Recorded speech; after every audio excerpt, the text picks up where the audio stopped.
Hi guys, Rita here. Welcome to my channel and happy Wednesday. I hope you're having a great day so far, and I know last week I wasn't able to upload a video. I was just going through a lot, but I'm back. And to keep up with the spirit of February, I did say I was going to review books which have to do with the positive side of love in whichever way.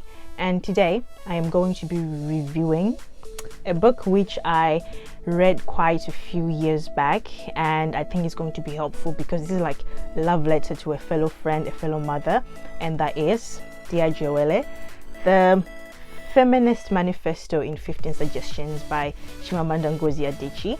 And I know a lot of you are familiar with her. She's one of my favorite writers. She's one of the first African women writers who I saw on television, and I just said, you know what, I want to be like that.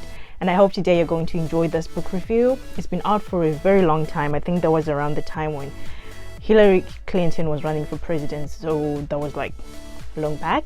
But I think, of course, the lessons, they still hold until now, and I hope you guys are going to enjoy it. So let's get into the video.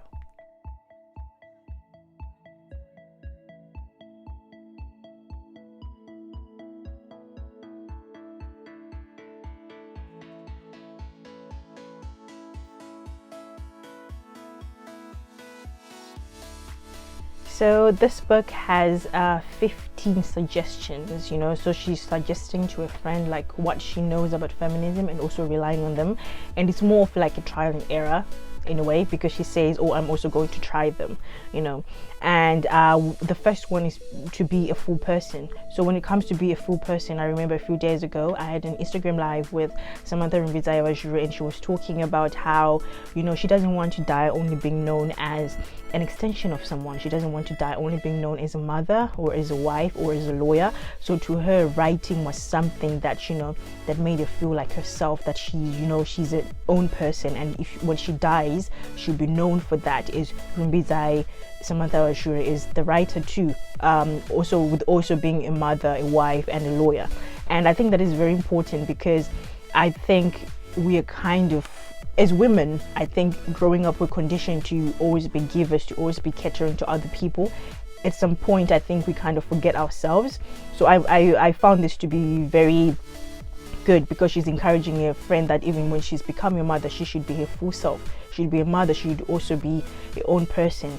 And I'm not a mother yet, but I've seen women who've gone through this. They kind of have this identity crisis. They love what they do, but they also love their children. So I feel like at some point they kind of feel like they're being forced to choose one, being a mother or being a career woman. But if you want, you can have both. If you want, you can just be a mom. If you want, you can just be a career woman. But I like what she says. She says, give yourself room to fail. A new mother does not necessarily know how to calm a crying baby. Don't assume that she should know everything. Read books, look things up on the internet, ask older parents, or just use trial and error. But above all, let your focus be on remaining a full person. Take time for yourself. Nurture your own needs. Please do not think of it as doing it all. Our culture celebrates the idea of women who are able to do it all, but does not question the premise of that praise. I have no interest in the debate about women doing it all, because it is a debate that assumes that caregiving and domestic work are singularly female domains, an idea that I strongly reject. Domestic work and caregiving should be gender neutral, and we should be asking not whether a woman can do it all, but how best to support parents in their dual duties at home and at work. So she also talks about domestic work and caregiving, how they are gender neutral, which I completely agree with, because domestic work is like cooking and cleaning. These are like literally basic things. I think these are things before you even get married you need to be equipped with, and I don't think they're things you should be bringing on your resume to show that you're a capable wife or a capable husband. This is a given, because it's personal hygiene and just cooking. I personally do not enjoy cooking. I think I've said this so many times. I do not like cooking. I can cook, but I don't enjoy it. I don't see there are people who actually enjoy it. My friend, she enjoys cooking for her husband. She enjoys cooking, like when I visit, she enjoys having all these recipes, and that's good for her. But for me personally, I only cook because I don't want to die, but I don't really enjoy it, and I think that's okay too. So I think things like cooking and cleaning, I think we really need to stop having this debate on whether a woman should be the one who's cooking or cleaning. That's just, come on guys, really? I think we're over that. We need to like get over that. These are like literally basic things. So I'll go on to the second suggestion. So suggestion number 2 is about doing it together, and in this chapter she talks about how they're equally they share childcare equally, and by equally she means that it's literally 50-50, day by day thing. And I understand where she's coming from, because I've been around new mothers and new dads, and most times the mom, she feels like she has to do everything together. She's very protective, and I think they subconsciously remove the father from the equation because they feel like, oh, he doesn't know what he's doing. But what she's saying is, you might think Chudi, that's the husband's name, will not bathe her exactly as you would like, that he might not wipe her bum as perfectly as you do, but so what is the worst that can happen? She won't die at the hands of her father. Seriously, he loves her. It's good for her to be cared for by a father. So look away, arrest your perfectionism, still your socially conditioned sense of duty. Share childcare equally of course depends on you both, and you have to work it out, paying equal attention to each person's needs. It does not have to mean a literal 50-50 or a day by day scorekeeping, but you know when the childcare work is equally shared. You know by a lack of resentment, because when there is true equality, resentment does not exist. And please reject the language of help. Chudi is not helping you by caring for his child. He's doing what he should. When we say fathers are helping, we are suggesting that the childcare is a mother's territory into which fathers violently venture. It is not. Can you imagine how many more people today would be happier, more stable, better contributors to the world if only the fathers had been actively present in their childhood? And never say that Chudi is babysitting. People who babysit are people for whom the baby is not a primary responsibility. Chidi does not deserve any special gratitude or praise, nor do you. You both made the choice to bring a child into the world, and the responsibility for that child belongs equally to you both. It would be different if you were a single mother, whether by circumstance or choice, because doing it together would not be an option. But you should not be a single mother unless you are truly a single mother. And I really enjoyed this because a few days ago I was like on the live which I was talking about, we also talked about how we should divorce the mentality of saying fathers are babysitting or helping with the children. It's literally your baby. You participated in bringing this child into the world. I necessarily don't get the sense of when we say, oh, my husband is helping me take care of my children. They are your children, both of you. It's the same as someone thanking the mother of taking care of the children. I don't know, you're supposed to. So I think it applies both ways, because I remember a few years ago I was having a conversation with my friend, and we had just read an article where, first, bless his soul, this man, he lost his wife while she was giving birth, and I think she gave birth to triplets at the same time, and then of course dies at the same time, and then she passed away. And people were saying, oh my gosh, this poor man, what will he do? What is he going to do with the children? Is he going to like give them away? And I was just thinking, but they are his children. He can literally take care of them. You know, the only thing man cannot do when it comes to babies is breastfeeding. And as far as I know, I think now as soon as a baby is born, they have like milk for them, because not all mothers are able to produce milk. So I've never really understood when people say, oh, you know, he's helping me the father is helping me take care of the children. They're yours. You know, I really don't understand it, because that would be the equivalent of thanking me for, when I'm a mom, for taking care of my own children. I don't really understand it. The third suggestion is teach her that the idea of gender roles is absolute nonsense. Do not ever tell her that she should or should not do something because she's a girl. And being an African myself, To be honest, I really don't think I really experienced it intensely because I was raised by my dad. So I'm quite grateful for that, because it was me, him, my sister and my brother, and we had a helper, and not a lot of people used to come to our house. So he never really had this thing of gender roles. It may be because my brother was younger, but even now, like my brother, he loves cooking. He's the one who usually cooks at home, and I'm grateful that, you know, he gave me the opportunity to actually like try to venture into other things. I can never think of a time when my dad said be a girl or girls don't do this. I know there's only one time when he mentioned like marriage, and that was when I cooked chicken and then I put sugar instead of salt, and that was because I didn't have glasses yet. That's the moment when we said, you know what, I think I really need to wear glasses. And then he was like, oh my gosh, what are you going to do when you get married? I think that's the only time when that happened. But other than that, I don't think like I was ever in that space where I was being taught.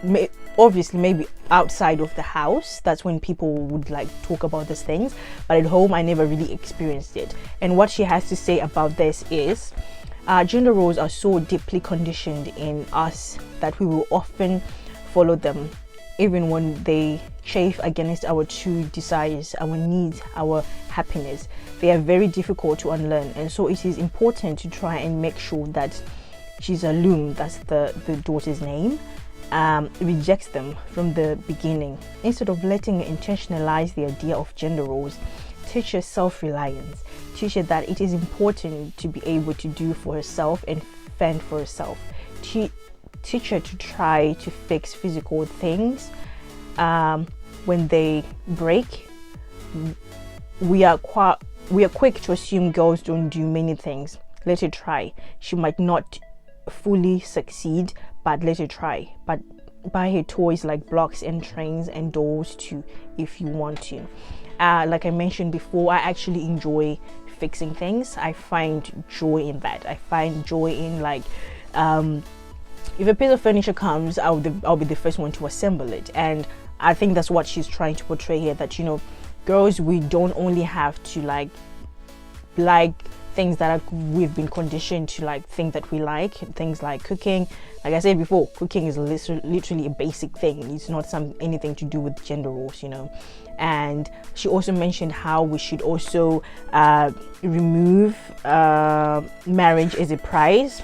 Let me not paraphrase. She actually says we also need to question the idea of marriage as a prize to women, because that is the basis of these absurd debates.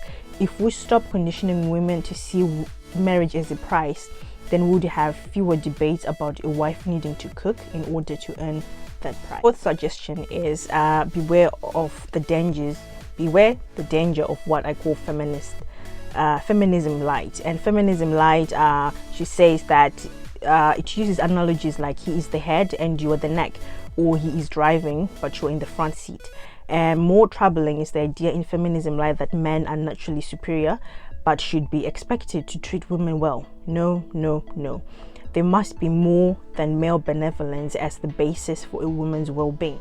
And like I said before, when I started reading this book, it was in a time where I was kind of trying to understand what exactly feminism is, because if you go out there, trust me, there are different kinds of feminism. And I was talking to Samantha and we were saying, you know, it has been redefined so many times. There are those who literally hate men. They don't want to see men at all. There are those who actually don't want to shave their armpits. You know, they ban bras. They don't believe in bras because they feel like they're suppressive. And there are those feminists who put on makeup who are feminine, you know. And I think it's been defined so many times, you just have to pick for yourself. But I think the whole basis of feminism is equality when it comes to work, when it comes to social things, when it comes to, you know, political things, when it comes to everything, gender, you know, when being paid in the workplace. And I know there are debates when it comes to that. It's just there's a lot when it comes to feminism, but I think it's very important for you to know what you stand for and what you stand against. And what she says here is but here is the sad truth: our world is full of men and women who do not like powerful women. We have been so conditioned to think of power as male that a powerful woman is an aberration, and so she is policed. We ask of powerful women, is she humble? Does she smile? Is she grateful enough? Does she have a domestic side? Questions we do not ask of powerful women, which shows that our discomfort is not with power itself, but with women.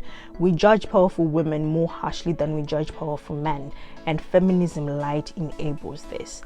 I remember when I was in high school, I was called intimidating. I was called bossy, only because I'm assertive. If I really speak my mind, not to provoke, but more to understand, and for me to stand my ground. If I believe in something, I would definitely stand up for it.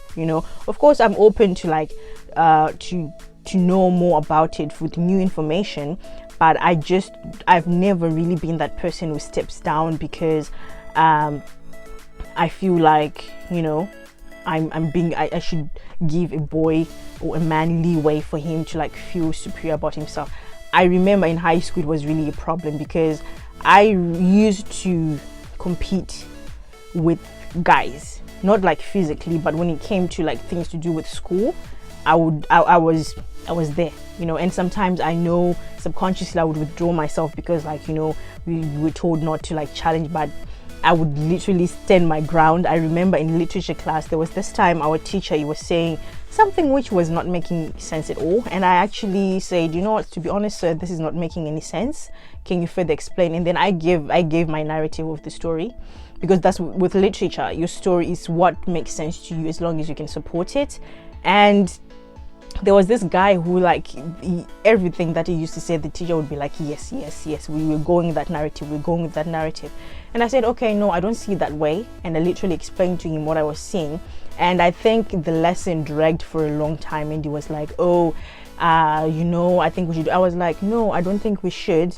And I remember I actually went to his office to actually discuss it more, because I feel if you have to push that narrative, you really want to understand something, you should get answers, especially to the person who's providing them, not because you're a woman, and you should not be overlooked because you're a girl. That was the basis of it. And even until now, people still say that I am intimidating. Oh, that's on you. I don't think I'm intimidating, I'm just assertive. There's a difference. And that takes us to the 5th suggestion, which is to do with reading. So she says, teach She's to read, teach her to love books. The best way is by casual example. If she sees you reading, she'll understand that reading is valuable. If she were not to go to school and merely just read books, she would arguably become more knowledgeable than a conventionally educated child.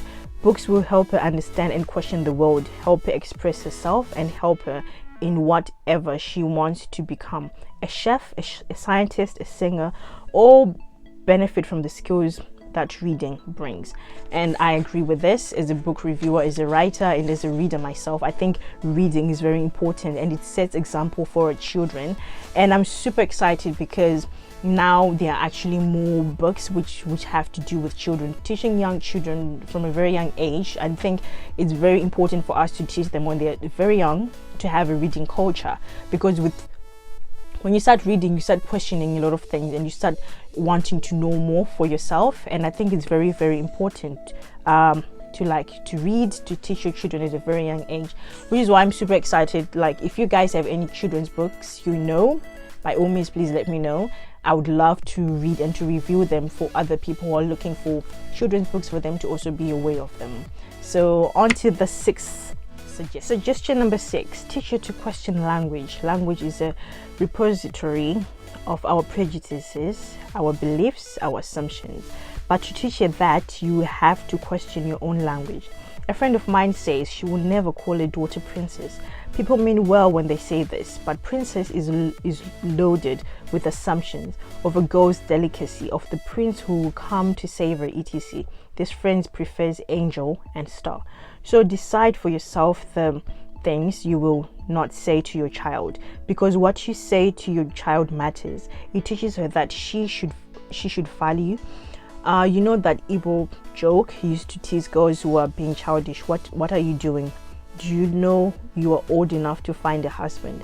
I used to say that often, but now I choose not to. I say you're old enough to find a job, because I do not believe that marriage is something we should teach young girls to aspire to. And about language, one thing that I like, there's this woman called Ijeawele, and she's the founder of Pilisa and Pilisa Creatives, and each and every single week she talks about how you can engage with your child. And I like that she also talks about this language, how you talk to your child, how you communicate, because when they are young, they're like sponges. They take in each and every single thing that you say, and they also read your body language. This is why when children are young, they imitate. They are great imitators. What you do around, what you say when they're there, they will take that in and then they'll bring it out. So I think what she's saying here is very important, like what you say to your children, especially with this whole thing of, oh, you're old enough to be married. I usually tease my friends when it comes to this, like at our age now, we're like, oh, you're old. Of course, and now it makes sense, but it's not that marriage is like something all of us want. I know like 2 of my friends don't want to get married. That's their choice, because not everyone thinks marriage is an achievement. Not everyone thinks marriage is the most important thing in life. And I think it's very important to teach children at a very young age about body language. I'm going to be taking this and also apply it when I become a mother myself, you know, to also want to teach my children to make sure that I'm sensitive with what I'm saying, because it might either build them or break them. Suggestion number 7, never speak of marriage as an achievement. We condition girls to aspire to marriage, and we do not condition boys to aspire to marriage. And so there is already a terrible imbalance at the start. The girl will grow up to be women preoccupied with marriage. The boys will grow up to be men who are not preoccupied with marriage. The women marry those men. The relationship is automatically uneven because the institution matters more to one than the other. It is any wonder that in so many marriages, women sacrifice more at a loss of themselves because they have to constantly maintain an uneven exchange. One consequence of this imbalance is the very shabby and very familiar phenomenon of 2 women publicly fighting over a man while the man remains silent. I had a conversation with a friend of mine, and we were talking about, you know, how when women, way before we get married, we go to these conferences where we are being taught how to be good wives, how to be good mothers. But I don't think I've ever known of men having any conferences where they talk about, you know, being upright man or being good man. If they are, I would be really, really interested to know for my brother, you know. And I was actually seeing it with my brother too. I think this is something which I also need to talk to him about, because I remember when a cousin of mine, she told me, like, I think when I was 19, she said you should start praying for your husband. And since I've been praying, but a few weeks ago I was talking to my other cousin. She was like, you know what, do you really think men pray for their wives, for their future wives, like how we do? You know, we're always being told, if you want a good husband, you should pray for him, you should fast for him. But I don't think I've ever heard of men who've actually prayed and fasted for their wives, for their future wives. If they are, I'll be very interested to know, like, is this like something you've known from a very young age, or something that you're becoming to know? Because I remember a few weeks ago on Twitter, people were talking about how women, we kind of like we stay through like the ups and downs of relationships, and men, as soon as something goes wrong, they leave. They don't even, if there's something men have learned and that they practice each and every single time, is to choose themselves. And we are the opposite. As women, we're conditioned to always give, to always sacrifice. That's why sometimes it's very hard for us to leave.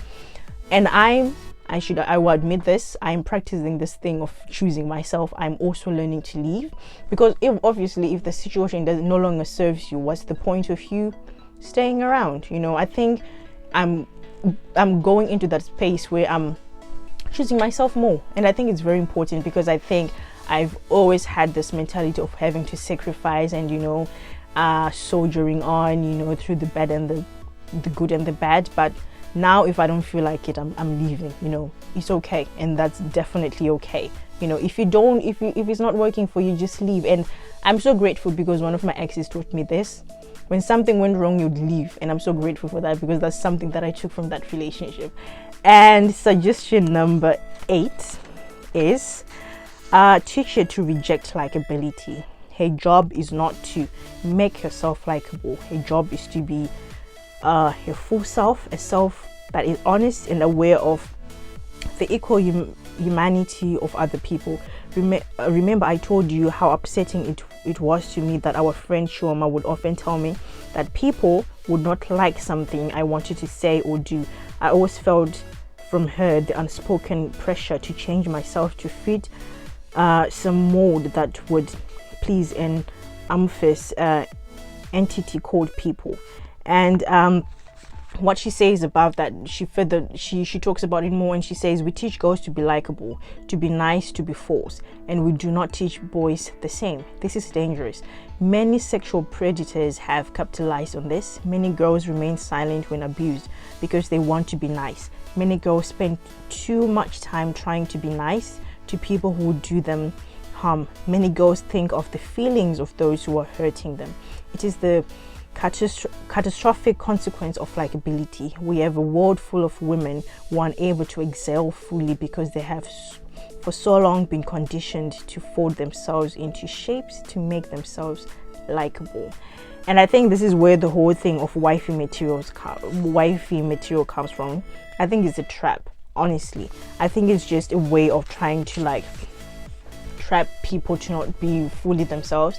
And also the whole thing of the strong black woman, because I was talking about this narrative to someone else, and we were talking about it's a trap, because like you don't have to be a certain way, you always have to be smiling, or even when things are not going well. I'm the complete opposite of this. Okay, my face will literally tell you. And I'm also like trying to deject myself from this thing of always wanting to be liked. It doesn't mean that I'm going to be a horrible human being, but I prefer to be honest. I'm a terrible liar. Like my friends, if they're about to lie, they never tell me, because I end up telling the truth. So sometimes if I'm not in a good mood, you can literally see it on my face. I cannot hide it.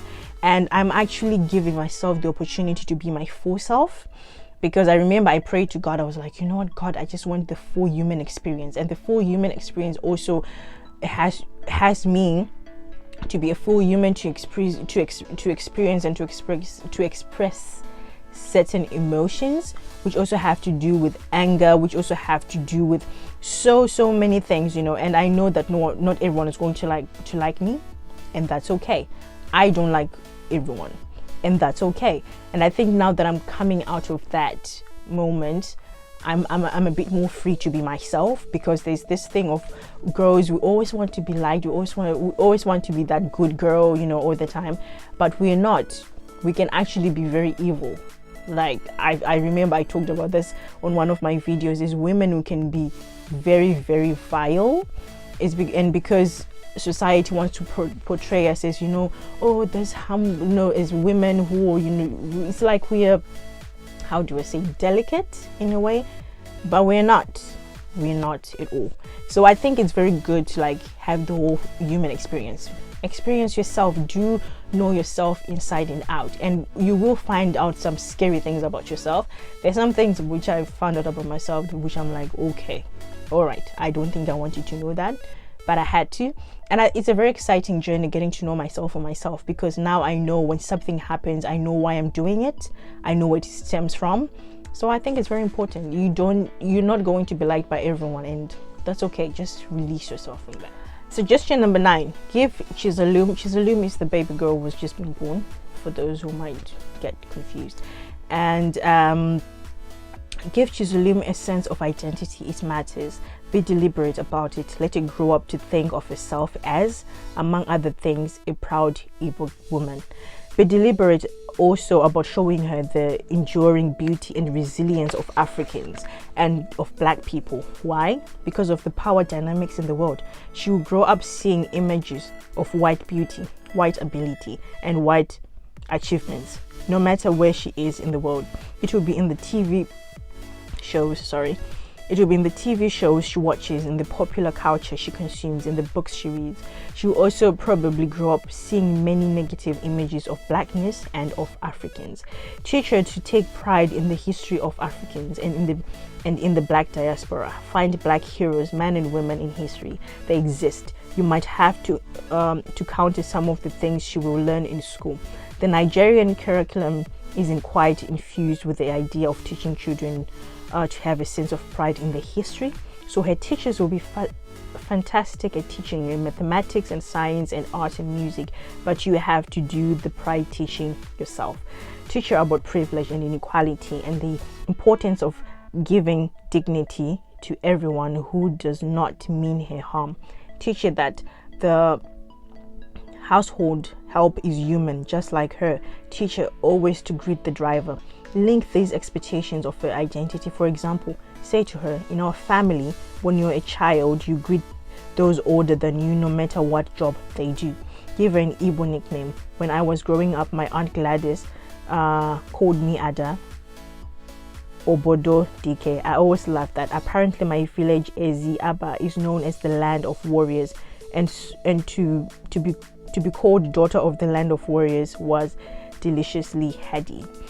So this is about to do with your identity, and I think it also comes up with names. Like, my name is a mouthful, and I always pride myself in, you know, being called by my name. And I know there's so many people who've like butchered my name. People have called me Rudolph. I make sure I correct them. I don't like being called Rudolph because Rudo means something, you know. It's my identity, it's how I'm identified in the world. Rudo literally means love.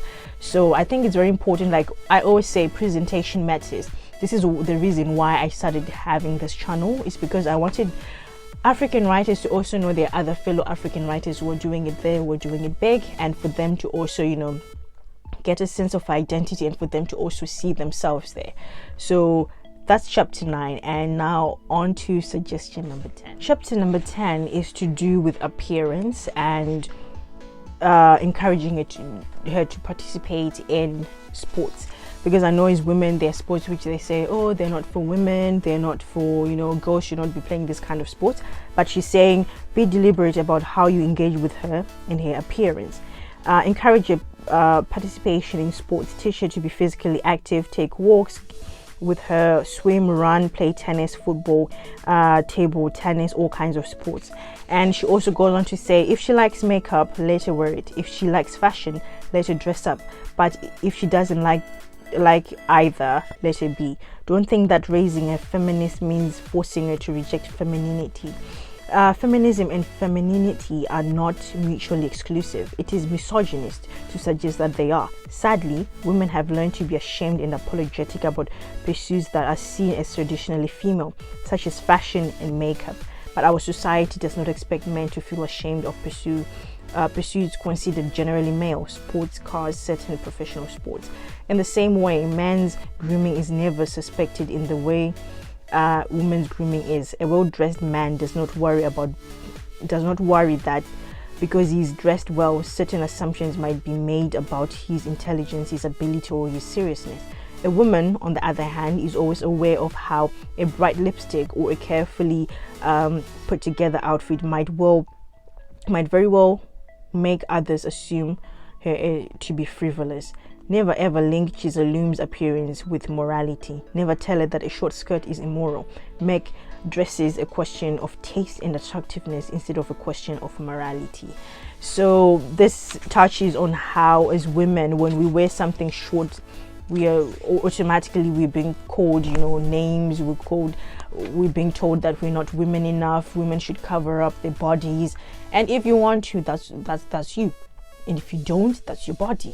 I think that's where this is coming from. I think it's a matter of individuality, because at the end of the day, we all don't think alike. We all have different paths, different lives, and it's a matter of what works for you. 11 suggestion: teach her to question our culture's selective use of biology as reasons for social norms. And what she says about this is, we often use biology to explain the privileges that men have, the most common reason being men's physical superiority. It is of course true that men in general are physically strong, stronger than women. But if we truly depend on biology as the root of social norms, then children would be identified as their mothers rather than their fathers, because when a child is born, the parent we are biologically and incontrovertibly certain of is the mother. We assume the father is who the mother says the father is. How many lineages all over the world are not biological, I wonder. And number 12, talk to her about sex and start early. It is probably a bit awkward, but it is necessary. With her, don't pretend that sex is merely a controlled act of reproduction or an only in marriage act, because it is disingenuous. You and Judy were having sex long before marriage, and she will probably know this by the time she is 12. Tell her that sex can be a beautiful thing, and that apart from the obvious physical consequences for her as the woman, it can also have emotional consequences. Tell her that her body belongs to her and her alone, and that she should never feel the need to say yes to something she does not want or something she feels pressured to do. Teach her that saying no when no feels right is something to be proud of. Tell her you think it's best to wait until she is an adult before she has sex, but be prepared, because she might not wait until she's 18, and if she doesn't wait, you have to make sure she's able to tell you that she hasn't. It's not enough to say you want to raise a daughter who can tell you anything. You have to give her the language to talk to you, and I mean this in a literal way. What should she call it? What word should she use?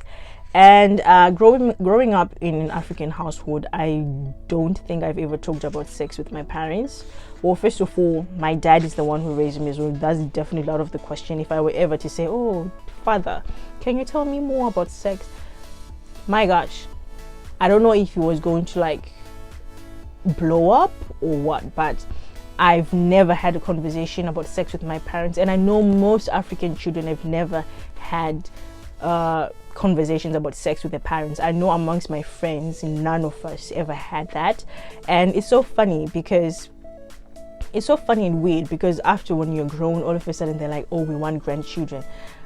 How will I have grandchildren when I don't know what to do, you know? And I think it's very important to talk about sex with children when they are young, also to teach them about consent. I myself am practicing to like wait until marriage, and that's for me, that's what I want. But it's not everyone who follows through with this. It's not for everyone, obviously. This is just me wanting to do that. And I think we also need to like talk about sex, especially with our parents. We need to learn about it some way. We can't just learn it from, most people have learned about sex from porn. Most people have learned it from, you know, meals and boons. And I think it's very important, like for us now that we're becoming parents, I think I would want to teach my children and talk to them about it, you know, so that when it happens to them, they're quite aware of what is happening. And the 13th suggestion is about romance. Romance will happen, so be on board. I'm writing this assuming that she's heterosexual. She might not be, obviously, but I'm assuming that because it is what I feel best equipped to talk about. And make sure you are aware of the romance in her life, and the only way you can do it is to start very early, to give her the language with which to talk to you, not only about sex but also about love. I don't mean you should be her friend. I mean you should be her mother, to whom she can talk about everything. Teach her that to love is not only to give but also to take. This is important because we give girls subtle cues about their lives. We teach girls that a large component of their ability to love is their ability to sacrifice themselves. We do not teach this to boys. Teach her that to love, she must give of herself emotionally, but she must also expect to be given to. I think love is the most important thing in life, whatever kind, however you define it. But I think it is generally is being greatly valued by another human being and greatly valuing another human being. But why do we raise only one half of the world to value this? I was recently in a room full of young women and was struck by how much of the conversation was about men, what terrible things men have done to them. This man cheated, this man lied, this man promised marriage and disappeared, this husband did this and that. And I realized, sadly, that the reverse is not true. A room full of men do not end up talking about women, and if they do, it is more likely to be in flippant terms rather than as lamentations of life. Why? It goes back, I think, to the early conditioning. At a recent baby's baptism ceremony, guests were asked to write their wishes for the baby girl. One guest wrote, I wish for you a good husband. Well intentioned but very troubling. A 3-month-old baby girl already being told that a husband is something to aspire to. Had the baby been a boy, it would not have occurred to that guest to wish for him a good wife.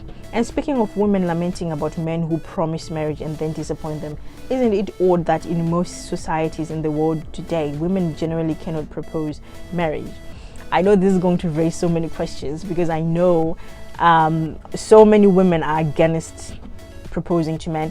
I don't know how I feel about this, to be honest, because I've always known for men to propose to women. Women proposing to men, I don't know, I could be biased, but I don't really know what I think about it at this moment. And she says that if you're in a happy relationship where you both know it's a long-term relationship and you love each other, does it really matter who's going to ask who to marry who? You know, I think these are questions which we need to ask. I like books which like provoke your way of thinking, because it kind of like puts you outside of your box for you to actually think, and I think it's very good. You don't have to agree with it, but at least you have to, you know, kind of think. I like that. And then she says, Tisha never ever to say she says, I want to say something about money. Tisha never ever to say such nonsense as my money is my money and his money is our money. It is vile and dangerous. To have this attitude means that you must potentially accept other harmful ideas as well. Tisha, that it is not a man's role to provide. In a healthy relationship, it is the role of whoever can provide to provide. And I think this is evident because of what we're going through right now with the COVID-19. You know, most people have been out of jobs and now they can't provide. So it's whoever can provide who should provide. Suggestion number 14. In teaching about oppression, be careful not to turn the oppressed into saints. Saintliness is not prerequisite for dignity. People who are unkind and dishonest are still human and deserve dignity. Property rights for rural Nigerian women, for example, is a major feminist issue, and the women do not need to be good or angelic to be allowed their property rights. There's something in the discourse around gender, the assumption that women are supposed to be morally better than men. They are not. Women are as human as men are. Female goodness is as normal as female evil, and there are many women in the world who do not like other women. Female misogyny exists, and to evade acknowledging it is to create unnecessary opportunities for anti-feminists to try to discredit feminism. I mean the sort of anti-feminism who will gleefully raise examples of women saying I'm not a feminist, as though a person born with a vagina making the statement somehow automatically discredits feminism. That a woman claims not to be feminist does not diminish the necessity of feminism. If anything, it makes us see the extent of the problem, the successful reach of patriarchy. It shows us too that not all women are feminists and not all men are misogynists. 15th suggestion, which is the last one. Teach her about difference. Make difference ordinary. Make difference normal. Teach her that not to attach value to difference, and the reason for this is not to be fair or to be nice, but merely to be human and practical. Teach her never to universalize her own standards or experiences. Teach her that her standards are for her alone and not for other people. This is the only necessary form of human humility, the realization that difference is normal. Teach her that some people are gay and some are not. A little child has two daddies or two mummies because some people just do. Tell her that some people go to mosques and others go to church, and others go to different places of worship and still don't worship it, and others don't worship at all, because that is just the way it is for some people. You say to her, you like palm oil, but some people don't like palm oil. She says to you, why? You say to her, I don't know, it's just the way it is. Please note that I'm not suggesting that you raise her to be non-judgmental, which is commonly used expression these days, and which slightly worries me. The general sentiment behind the idea of a fine one, but non-judgmental can easily devolve into meaning don't have an opinion about anything or keep my opinion to myself. So I really resonated with this, because I think most times you kind of like want our way of thinking to be everyone's way of thinking, and that's not always the case. That will never be the case. We're always going to be different. Even people who are born in the same household, they turn out to be different. And I think I had to learn this, especially when I moved here, because when I grew up in Zimbabwe, I was amongst people who not thought exactly as I did, but we all had the same ideology. We all looked alike, we all had the same beliefs. And then when I moved to here, and then that's when you see they're actually different kind of people. I was exposed to Christians, non-Christians, people of different sexualities. And I think as you grow, you get to understand that the world is a very big place, and you're just one of the 7 billion. And I think it's very important for us to know that we're all different. We're always going to be different. Even like in a household, husband and wife are different people. Children which are born by the same parents are different people. So I think this is something which I also had to learn, because I think I was a bit biased. I always thought like we all had to think in the same way, or we all had to like see things in the same way, but that's not always the case. So that's it for today, you guys. I know it was a bit rushed, but my apologies. It's been a very weird week for me, but I hope I'll be much better in the coming days, and I hope you guys are going to remain washing your hands, keeping safe, wearing a mask and a visor. Now apparently we now have to have the whole shebang, and keep safe. I hope you have a fantastic week, and until next time, goodbye.